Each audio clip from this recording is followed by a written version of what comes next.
Hallelujah, प्रभु परमेश्वर की महिमा हो। Good morning. अगर आप विदेश से जुड़ रहे हैं तो गुड इवनिंग या गुड आफ्टरनून। चाहे आपके यहां कोई सा भी पहर हो, आप समय निकालकर इन कार्यक्रमों में जुड़ते हैं और आशीष पा रहे हैं। आप में से कईयों ने यह गवाही दी है, इसके लिए मैं प्रभु का शुक्रगुजार हूं।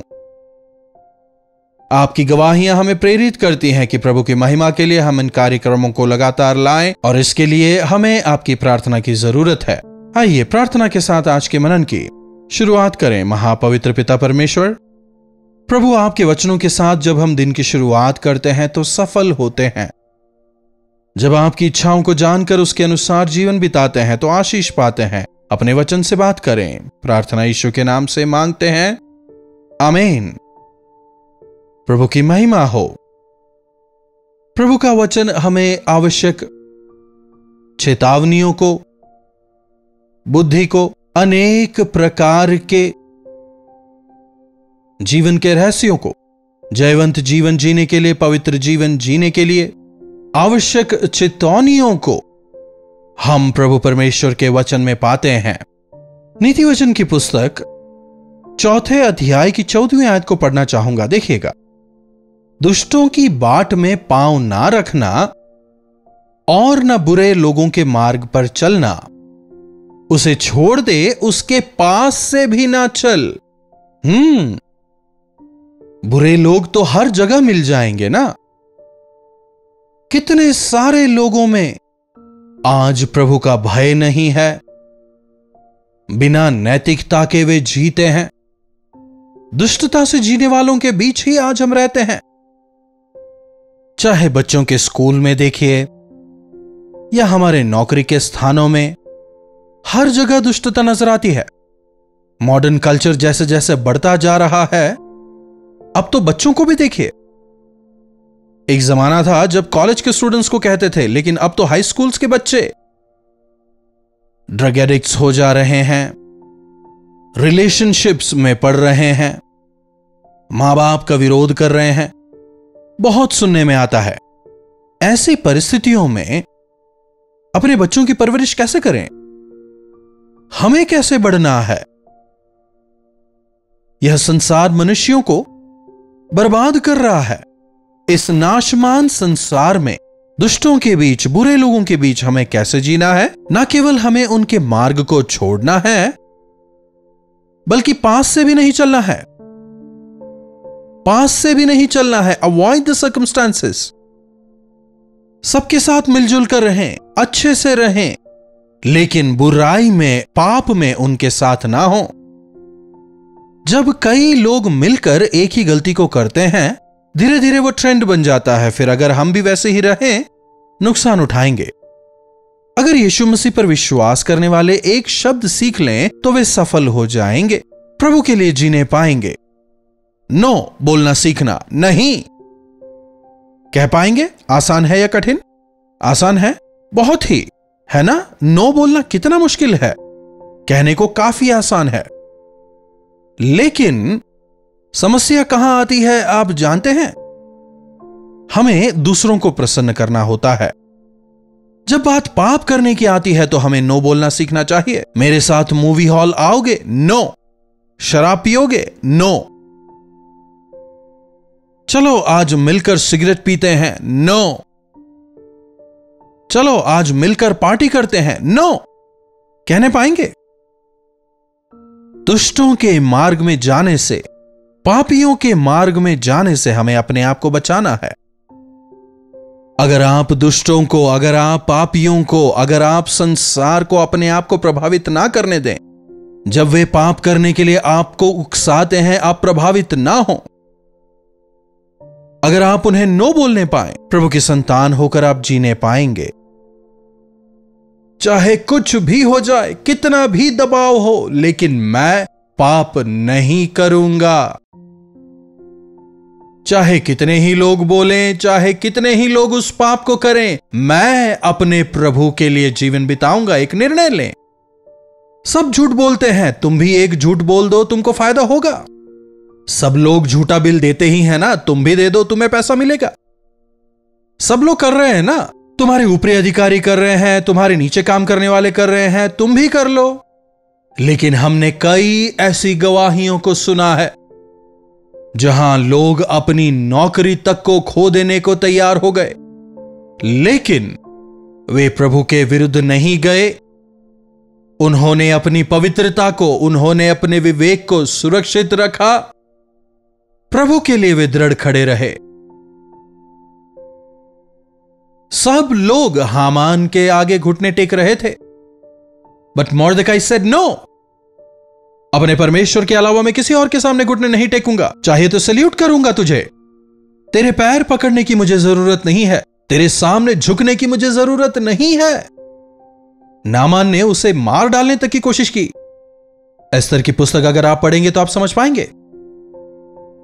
हामान ने मोर्देकाई के लिए जिस फांसी के खंबे को तैयार किया था, अंततः वो खुद उसमें टांगा गया।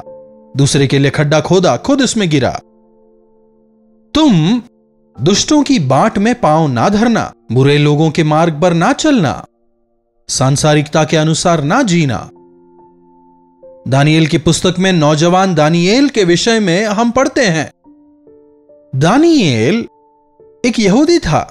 नबूकदनेस्सर इस्राएल पर हमला बोलता है। इस्राएलियों की तमाम धन संपत्ति को वो हथिया लेता है, उनसे छीन लेता है। और यहूदी काफी गुणवान होते हैं, निपुण होते हैं। इस बात को समझकर अपने प्रधान को आज्ञा क्या देता है, देखिए, राजपुत्रों और प्रतिष्ठित पुरुषों में से ऐसे जवानों को ला जो सुंदर और निर्दोष और सब प्रकार की बुद्धि में प्रवीण और ज्ञान में निपुण और विद्वान और राज मंदिर में हाजिर होने के योग्य हों। देख रहे हैं, परमेश्वर ने जो सुंदरता, सब प्रकार की बुद्धि में प्रवीणता, निपुणता जिन जवानों को दी है, उन्हें राज मंदिर में लाने के लिए कहा। आज शैतान भी बालकों को, जवानों को निशाना बनाता है। अगर अपनी जवानी को आप पाप के हाथों सौंप देंगे तो जिंदगी भर उसके फल को भुगतना पड़ेगा। बच्चों को उस मार्ग की शिक्षा दो जिसमें उन्हें चलना चाहिए, वचन सिखाता है। दानियेल और उसके साथ में जो नौजवान थे, उन्हें इस बात का पता था कि उनका शरीर जो है वो परमेश्वर का मंदिर है। वे यह जानते थे। इसीलिए जब राजा उन्हें पकड़कर लाता है और उन्हें अपनी भाषा सिखाता है और जो ज्ञान, जो बुद्धि, जो निपुणता, जो सुंदरता परमेश्वर ने उन्हें दी थी, उसका इस्तेमाल अपने लिए करने का प्रयास करता है। आज भी कुछ ऐसा ही होता है। कितने लोग मसीही परिवार में जन्मे, परमेश्वर द्वारा आशीषित हुए, यहां तक कि उद्धार पाने के बाद भी आज शैतान की सेवा कर रहे हैं। क्या आपके बच्चे आज ऐसी स्थिति में हैं, या कहीं आप तो ऐसी स्थिति में नहीं? भाइयों बहनों, सावधान। अपनी जवानी को पवित्र रखें, अपनी जवानी को प्रभु के हाथों में सौंपें, अपनी जवानी में ही प्रभु के पीछे हो लें। इन जवानों को वहां ले जाकर राजा कहता है, 3 साल इन्हें अच्छी ट्रेनिंग दो, इन्हें हमारी भाषा सिखाओ, कल्चर सिखाओ, हमारे तौर तरीके सिखाओ। परमेश्वर ने जो बुद्धि और ज्ञान उन्हें दिया है, जो निपुणता उन्हें दी है, इन सब का इस्तेमाल हम अपने फायदे के लिए करेंगे। इसके लिए राजभोज का प्रबंध उन जवानों के लिए किया गया ताकि वे हष्टपुष्ट होकर और भी खूबसूरती में बढ़ते जाएं। जरा सोच के देखिए, ये नौजवान जो हैं, ये गुलाम हैं, उस दौरान जेल में रहे होंगे। इतना शानदार भोजन उनके सामने आते ही उन्हें टूट पड़ना चाहिए था। जो भूखे होते हैं, पुराना भोजन भी स्वाद ले लेके वे खा लेते हैं। ऐसी स्थिति में होने के बावजूद भी पता नहीं कितने दिन हो गए थे अच्छा भोजन किए। भोजन मिलते ही उन्हें टूट पड़ना था। लेकिन यहां दानियेल क्या कह रहा है, देखिए। परंतु दानियेल ने अपने मन में ठान लिया कि वह राजा का भोजन खाकर और उसके पीने का दाख मधु पीकर अपवित्र ना होगा। इसलिए उसने खोजों के प्रधान से विनती की कि उसे अपवित्र ना होना पड़े। मुझे नहीं चाहिए कहने पाया, यह शाही भोजन मुझे नहीं चाहिए, यह दाख मधु मुझे नहीं चाहिए। स्वादिष्ट भोजन के सामने झुक जाने वाले जीवन में कुछ हासिल नहीं कर पाते। शराब के आदि लोगों की हालत आज हम देखते हैं ना, पशुओं से भी गई गुजरी हालत हो जाती है उनकी। उतना ही नहीं, दानिएल कहता है यह शरीर परमेश्वर का मंदिर है, मैं इसे अपवित्र नहीं करूंगा। ऐसा एक निर्णय करते हुए परमेश्वर के लिए वो दृढ़ता से खड़े रहने पाया। इसीलिए दानिएल 4 राजाओं के कार्यकाल के दौरान भविष्यवक्ता था, प्रधानमंत्री बना। दानिएल के ईश्वर ही परमेश्वर हैं। तमाम लोगों के सामने यह घोषणा की जाती है। अपने जीवन से हम प्रभु की महिमा इसलिए नहीं कर पा रहे क्योंकि पाप के गुलाम प्रभु की महिमा नहीं कर सकते। शैतान की गुलामी करने वाले जीवन में कुछ हासिल नहीं कर सकते। ना कहना सीख लें, भोजन का लालच ना करें, अल्प समय के पाप की लालसा ना करें। पुराने नियम में हमें एक और नौजवान को देखते हैं, यूसुफ। वो भी काफी खूबसूरत था। उसका मालिक उस पर बहुत विश्वास करता था, पूरे घर की चाबी उसके हाथों में थी।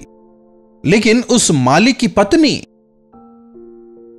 इस नौजवान के पीछे पड़कर रिझाने का प्रयास करती है।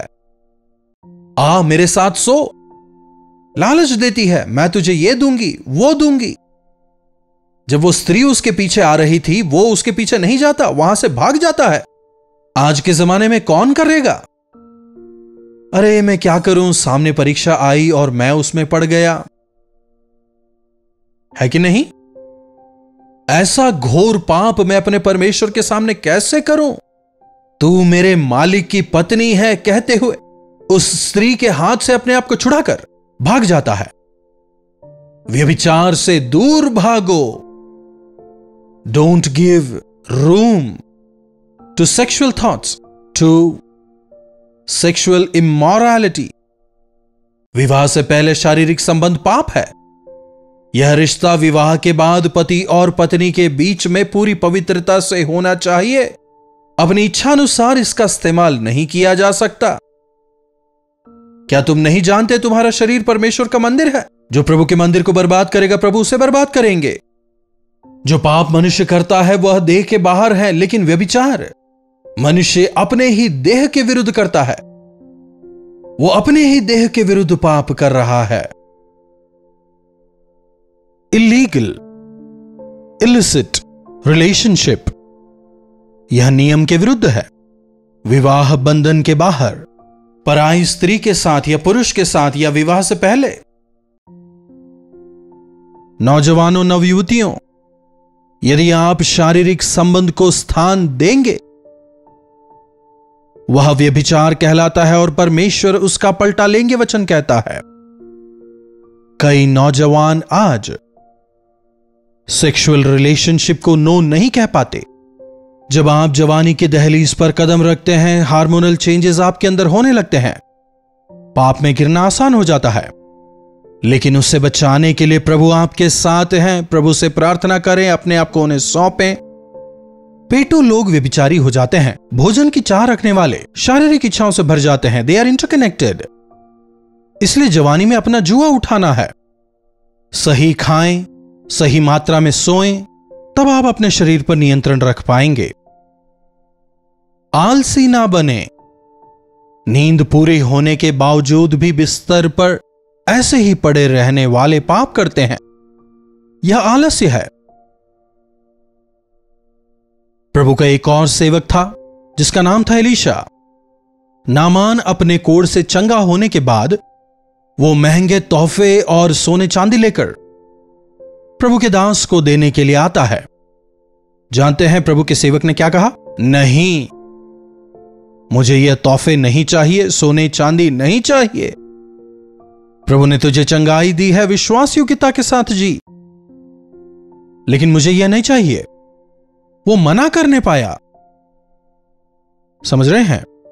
क्या पैसों को मना करने पाएंगे? अन्याय की कमाई को मना करने पाएंगे? जब रिश्वत आपके सामने लाई जाए, मना करने पाएंगे? जो आपका नहीं है उसे कोई स्वयं के लाभ के लिए आपको लाकर दे तो क्या आप उसे मना कर पाएंगे? मना करना है। ऐसी परिस्थितियों में आपको उस मार्ग से दूर जाना है। तब हम प्रभु को महिमित करने पाएंगे, अपने जीवन में प्रभु द्वारा उठाए जाएंगे। आगे चलकर यूसुफ मिस्र का प्रधानमंत्री बनता है। आज जब तक प्रभु हमें ऊंचा ना उठाएं, अपने आप को नम्र करें, पाप को नो कहें, शैतान को नो कहें, प्रभु परमेश्वर के आज्ञाकारी होकर yes Lord here I am use me अगर आप कहने पाए, प्रभु आपको इस्तेमाल करेंगे। प्रार्थना। महापवित्र पिता परमेश्वर, एक बार फिर से आपके वचनों के लिए हम आपके शुक्रगुजार हैं। प्रभु, जब हम इस पापमय संसार में जीवन बिताते हैं, हर तरफ हमें दुष्टता, बुराई, पाप नजर आते हैं। प्रभु हमारी मदद करें कि किसी भी तरह से अपने जीवनों में हम दुष्टता को स्थान देने वाले, पाप को स्थान देने वाले, दुष्टों के बाट में हम पांव धरने वाले ना हो और ना ही बुरे लोगों के मार्ग में चलने वाले हम हो जाएं, बल्कि प्रभु हमारी मदद करें कि पवित्र आत्मा से सामर्थ्य को पाकर हम उन पापमय मार्गों से, बुराई से, भ्रष्टाचार से, व्यभिचार से, सांसारिक मोह माया से अपनी नजरों को हटाकर, बुराई के मार्गों से दूर होकर आपकी ओर अपने नजरों को टिकाकर संपूर्ण पवित्रता के साथ में आपकी महिमा के लिए जीने का अनुग्रह हम में से एक एक को दें। प्रार्थना यीशु के नाम से मांगते हैं, आमीन। अब हमारे पिता परमेश्वर का प्रेम, प्रभु यीशु मसीह का अनुग्रह, पवित्र आत्मा की संगति और सहभागिता हम में से प्रत्येक के साथ आज, कल और सर्वदा बनी रहे, आमीन। प्रभु परमेश्वर की महिमा हो। अपने प्रार्थना विषयों को आप हमें 9884907779 पर व्हाट्सएप, वॉइस मैसेज या टेक्स्ट के द्वारा भेज सकते हैं। हमें आपसे सुनकर काफी प्रसन्नता होगी। हम आपके साथ मिलकर आपके छुटकारे के लिए प्रार्थना करना चाहेंगे। आप भी विश्वास के साथ प्रार्थना करें, प्रभु अवश्य चमत्कार करेंगे। इन्हीं वचनों के साथ मैं आज आपसे विदा लेना चाहूंगा। प्रभु परमेश्वर का अनुग्रह हम सबों पर बना रहे। आराधना आराधना ईसा प्रभु को गीत अर्पित है। पुणे और पुणे के आसपास के दर्शकों के लिए खुशखबरी। डॉक्टर जयपॉल अपने दर्शकों से मिलने के लिए पुणे आ रहे हैं। तारीख है 27 मार्च शाम 5 से 9 बजे तक। जगह है YMCA international home and activity centre, Shanti Sundar hall, new Rasta Peth, quarter gate junction, Pune. अधिक जानकारी के लिए हमें फोन कीजिए 8939393939 पर और आकर डॉक्टर जयपॉल से मिलना न चूके। आराधना करूं तेरी, आराधना करूं मैं तेरी ईसा, आराधना करूं। कलवरी दर्शन, ये है प्रेम के दर्शन, यीशु प्रेम के दर्शन।